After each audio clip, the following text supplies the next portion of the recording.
Alright, so welcome to my little breakdown of how I did this little sound redesign. So I did this for one of my assessments in one of my classes.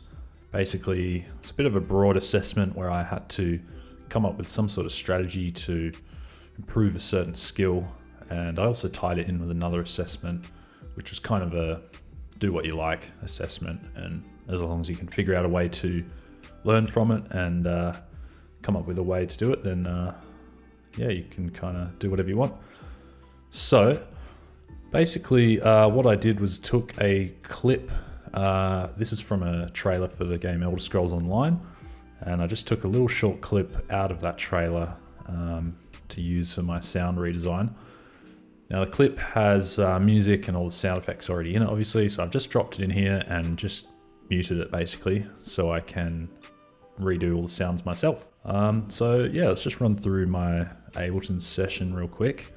Doing this in Ableton because it's just basically what I'm used to, and it's what I'm most familiar with, and I can kind of work the quickest in there. So basically it's a pretty simple layout. I've got some different Ableton folders, kind of splitting all the different types of tracks up. So here we got the sound effects folder, and I've got a few tracks in here.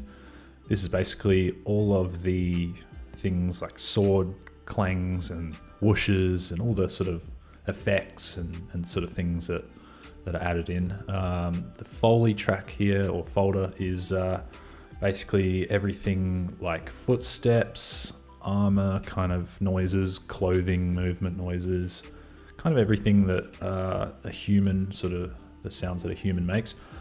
And then we've got the Atmos, which is pretty simple, just some atmosphere sounds and sort of background sounds, things like that.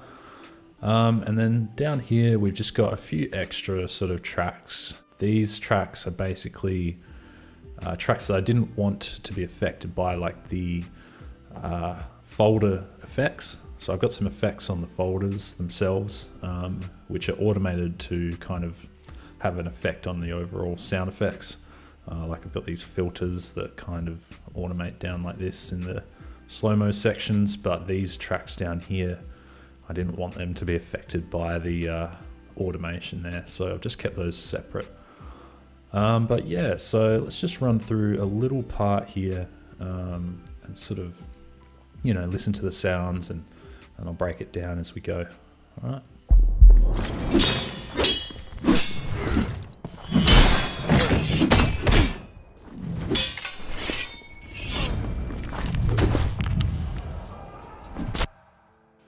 Alrighty, so there's a lot going on in that little scene. Most of it is kind of a mixture of swords clashing together, whooshes, which, you know, I may have gone a little bit overboard with, but I really wanted to just accentuate the actual sound design, since there's no score or music that I've done for this, so really just wanted to go over the top basically with all the effects and things like that. There's a lot of Foley, which is pretty simple, but it's quite tricky to mix in because you have to be quite subtle with it. You know, you don't want the footsteps, for example, to be too noticeable. So what I'm going to do is I'm just going to solo the sound effects folder, and we'll just listen through again and just hear everything that I've got in there.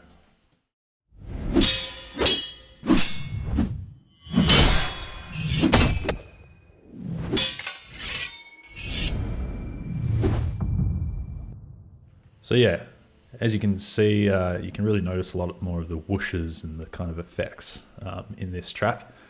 And I've done a lot of automation to kind of try and follow the motion of all the attack strikes and just where everything's positioned on screen. And the same with the sword clashes. I've tried to kind of automate the panning and just the levels to kind of fit the scene a bit better. So, which you can kind of see here, got a lot of automation like this whoosh here, and there's a much louder whoosh here, and you can really hear that that's, if I select the pan, starts over pan to the left, and as he swings across it pans to the right, so it kind of matches the motion of the action there.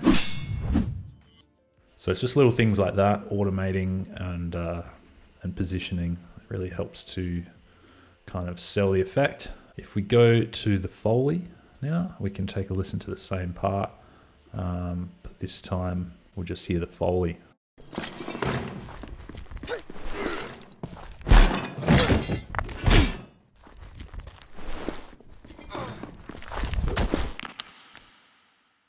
So with the Foley, it's kind of hard to decide what is Foley and what is sound effects. So you'll hear a lot of clangs and that sort of thing, which could really go in the sound effects.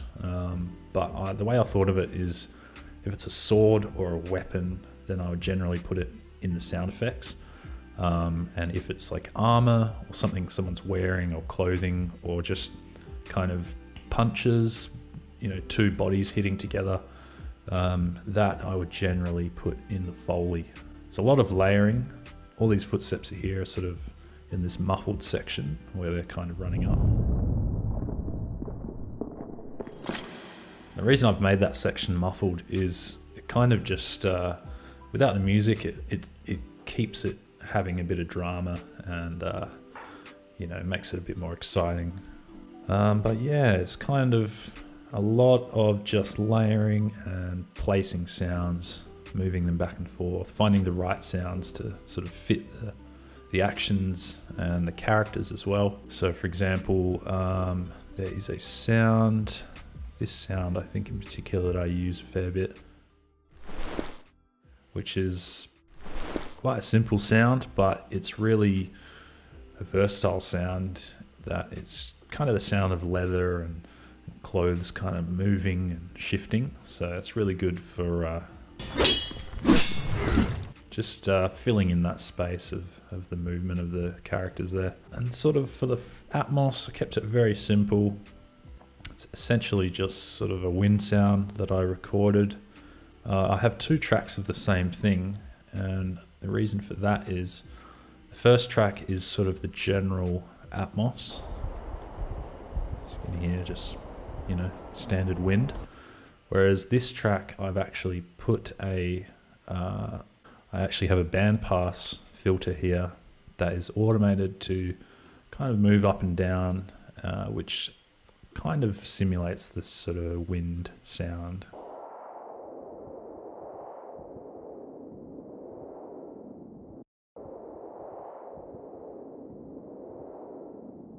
So layering those two together kind of lets me have the general Atmos sound while also having a bit more control over the actual wind sound.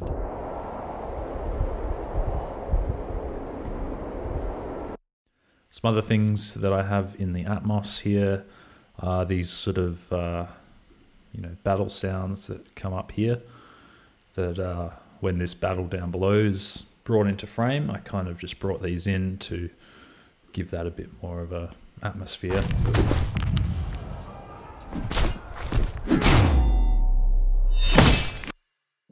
And by the way, all these sound effects that I use are either sounds that I've recorded myself, just out doing field recordings, or, you know, just recording footsteps, just any sounds that I can really.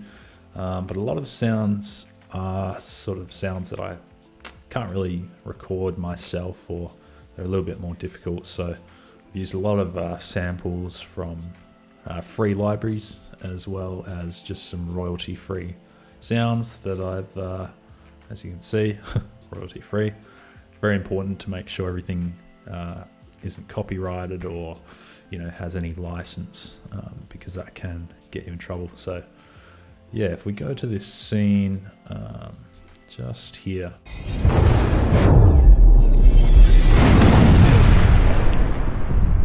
It's essentially made up from a whole lot of flame effect sounds. So this great free sound pack from, I think, Boom Sound. It's got a lot of different flames. Let's try this one. And as you can hear, I have automated the sort of low pass filter here for when it goes into the slow motion. It's quite a common thing that when things go slow motion, the kind of highs come out.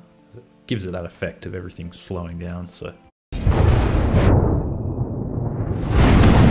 opens back up as the speed goes back to normal. But yeah, it's basically a lot of flames. I have got things like chimes, which are here to just sort of give it that magical sound. But I also have this sound which is separate because I wanted this to kind of still stick out above the filtered down sounds. This is sort of a glass smashing sound, just been reversed. And then here I actually used a synth and kind of shaped an interesting sound effect just to give the magic a bit more texture and make it a bit more interesting. So this is what that sounds like on its own.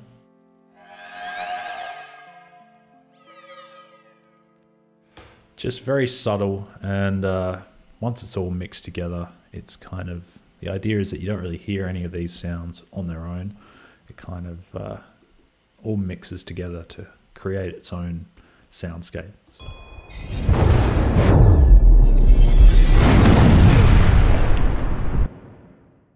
There are a couple more sounds here that I added in separately from the folders. These are kind of, I guess they would be effects, but they're kind of just the low bass sounds that I didn't really want to be affected by any of the folder effects. So these are for the sort of tense bits, and also in that slow motion bit, which you know, sounds good to have nice deep bass in that section. So this bit, for example, put those in there to kind of sound like heartbeat while they're running in. And then this is just, you know, pretty generic bass drop that I created, which, you know, if you're not listening with headphones, you probably can't hear that. But yeah, I also use that here as well. I might have overused that sound a little bit, and of course in the slow-mo. Oh yeah. As far as effects and routing and all that sort of thing have gone, I've tried to keep it fairly simple. Like on the folders, for example, you know, the effects, I've only got that filter that is doing that automation. That's all that's for. And then a general compressor just to kind of catch those louder peaks and just even it out a little bit. I do have a lot more effects on the tracks themselves, a bit of EQing. Some of them honestly don't have anything, a lot of them don't. Just because with the right leveling and balancing, and if the sounds are good, you don't really need a lot of effects or mixing. I have sent a lot of things to a reverb track, which I have here. Just a pretty general reverb, quite a long reverb, because it just kind of helps to give it a bit more dynamics and make it more interesting. And it also helps to gel everything together in a way, so it kind of all sounds like it's part of the same scene. Yeah, so everything is basically running through these folders except for these separate ones. And then on the master, really simple. Haven't even got an EQ or anything, just compressor, limiter to just bring that up to the right level. Compressors there to just, you know, catch some peaks and even it out a little bit. But yeah, that is kind of it really. If you are interested in these sorts of videos, or if you'd like any more insight into maybe some of my compositions or music, then definitely subscribe, because I might make some breakdowns of that sort of thing in the future as well. But yeah, that's about it. Thanks for watching.